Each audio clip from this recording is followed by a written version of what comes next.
Hi, here. Today, I am going to explain a Japanese youth comedy drama film called Flying Colors. Spoilers ahead. Watch out and take care.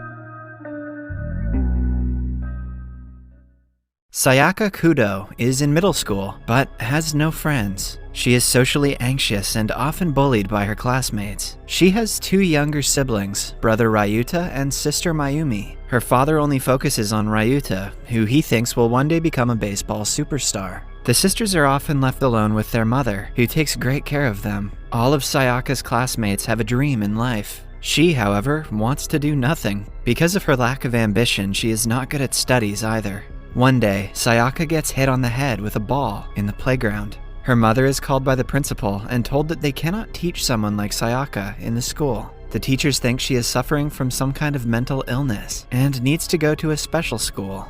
Sayaka's mother begs them to give her daughter a second chance, but her words go to waste as the principal dismisses her. While returning home, Sayaka sees two schoolgirls walk past them. She comments that their uniform is pretty and hence is admitted to the same school. Sayaka is nervous on her first day, scared that the new classmates will bully her like the old ones. But to her surprise, everyone is nice to her, especially a group of three girls who befriend her instantly. They make her fold her skirt to make it shorter so it would look better. They also do her makeup and hair in the washroom and welcome her to their group. As the girls grow up, they transform into Gyaru, a person who follows Western traditions, typically dyes their hair blonde, and wears revealing clothes. They frequently dress up, party, drink, and smoke, completely disregarding their studies. Their homeroom teacher, Mr. Nishimura, scolds them every day and believes that they will certainly not get into college. Most days, Sayaka returns home in the morning when her father and brother are exercising outside the house. The relationship between her and her father has become non-existent with time.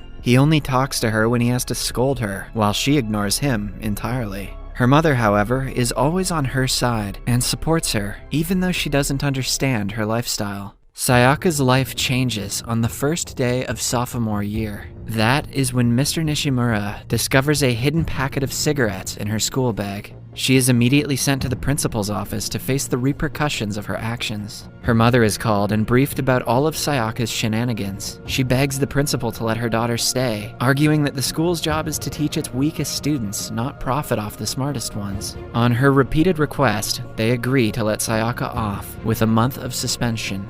Since Sayaka has all this time on her hands, she dyes her hair blonde. Her mother suggests she try to get into a university. She genuinely believes that if Sayaka tries, she can do it. To prepare her for her university entrance examination, Miss Kudo sends her to Saiho Cram School. The teacher, Tsubata, is shocked to see someone like Sayaka interested in being tutored by him. He motivates her and takes on the challenge to help her enter Keio University. It is considered one of the most prestigious and difficult to enter universities in Japan, which makes Sayaka laugh at the thought that someone like her could be selected. To check the level of her academics, Tsubata makes her take a test. Sayaka scores 0 out of 100, but the teacher is still impressed because she answered all of the questions, when any other student would have given up at that point. After evaluating her academics, he declares that her knowledge is comparable to a grade 4 student. Hence, he starts from the beginning, teaching her the syllabus from middle school.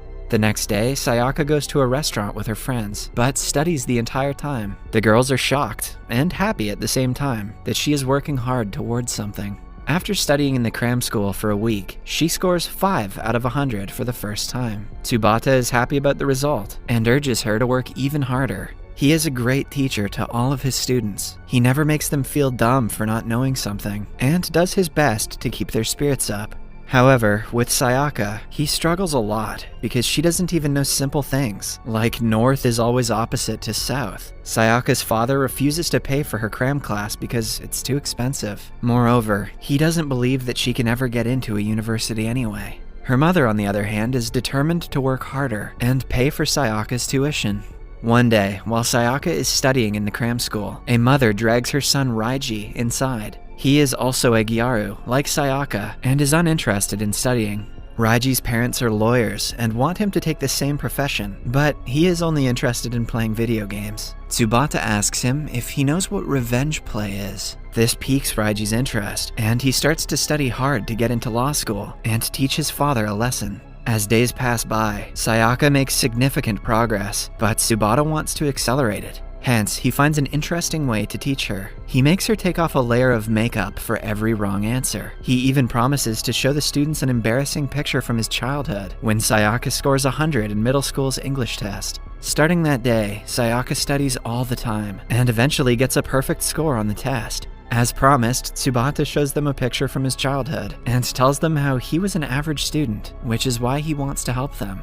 Following that, Sayaka dyes her hair black and continues going back to school. When Mr. Nishimura finds out she is aiming to go to a university, he jokes about dancing naked in the school's playground if she succeeds. Sayaka challenges him and is even more motivated after the incident. One day, Sayaka and Raiji are outside a restaurant when they see Tsubata meeting Mr. Nishimura. It turns out that Mr. Nishimura is also funding the cram classes and doesn't want Tsubata to take in weak students like Sayaka. He thinks the class's reputation is more important than the student's future. Tsubata argues that he has faith in Sayaka and knows that she will get into her desired university. Seeing a father figure stand up for her, Sayaka gets teary. At home, Miss Kudo notices that her daughter has grown into a better person since she has started to go to cram classes. The next day, she is called by Tsubata to discuss Sayaka's progress. He claims that Sayaka is the fastest learning student he has had, but since they do not have much time before the university entrance examination, she needs to come to cram class 6 days a week. This will cost her a lot of money, but she pays the school after taking a loan from her relatives. Sayaka finds out about this from Tsubata and is saddened that she is causing her mother so much trouble. One day, her friends invite her to a restaurant. Sayaka goes, but is busy studying the entire time. The girls then take her to the hot spring and claim that they will only hang out again after Sayaka's exams because they know how hard she is studying for it. Sayaka cries and thanks them for being understanding. A few months later, Sayaka finally upgrades to the high school syllabus book and has to study how to write an essay. Tsubata gives her several books and asks her to watch a lot of news. When the syllabus gets tougher, she has a hard time focusing. She even cuts her hair short to show her resolve. Over the weeks, she studies so hard that she dozes off during most of her classes at school. One day, Mr. Nishimura wakes her up by grabbing her hair. He calls her mother to tell her that her daughter hasn't improved since she was suspended, but Miss Kudo retaliates, saying that Sayaka is not the girl she was a few months ago. The next day at cram class, Raiji comes in with dark hair, glasses, and a completely changed look. On being asked, he says that Sayaka inspired him to work harder. Following that, Sayaka takes her first mock entrance exam. When the results are published, she is disappointed to have gotten only 60 out of 100, when the minimum score to get into her desired university is 70. Tsubata thinks it is incredible because only some months ago she would have scored 0, but Sayaka is disappointed that all the hard work is still not enough. She returns home to see her father manhandling her brother Ryuta for saying that he doesn't want to play baseball anymore. Ryuta snaps and pushes his father away, shouting that he never wanted to play baseball in the first place. He storms off and doesn't return home that night. The following day, Sayaka takes yet another mock exam, but still doesn't score enough. The stress and sleep deprivation catches up to her, and she loses motivation to study. Tsubata tries to motivate her, but his optimism makes her even more furious. She lashes out at him and runs away from the cram class. She doesn't come out of her room for the next 2 days. Then, one night, Ryuta returns home and informs his father that he has left the school's baseball team. Ever since Mr. Kudo had to give up on his dream of being a baseball player, he had dreamt of making his son the greatest player of all time. Seeing his dreams crash down once again, he hits Ryuta, asking him to come back to his senses. Miss Kudo gets so frustrated that she breaks a vehicle's window to stop her husband. When he is distracted, Ryuta takes the opportunity to run away from home again. Miss Kudo tells them about a time Ryuta had an asthma attack the night before a match because he was scared he would be scolded if he didn't perform well. She belittles her husband for being such an awful father to all of his children. Later, Sayaka asks her mother to accompany her on a field trip to Keio University. They visit the university grounds the next day and are amazed by it. Miss Kudo wishes that her daughter will have the same lifestyle as the busy students walking down the hallways. At night, Sayaka goes to cram class and meets Tsubata. She apologizes for being rude and thanks him for being patient with her. She also promises to continue the classes from the next day. A week later, Sayaka takes her third mock exam, but is too scared to look at the results. On coming back home, she finds her father burning all the baseball kits that he bought for Ryuta. He has realized his mistake and wants to be a better father from now on. He promises to support his children with whatever they want to do in life. As the family shares an emotional moment, Sayaka shows them the recent mock exam results, where she has scored 65. Her parents are prouder than they have ever been. Cut to the day of the entrance examination. The roads are blocked because of heavy snowfall, and the bus route is closed. Sayaka's father offers to drive her, which is surprising because he has never been involved in her life, even in the slightest way.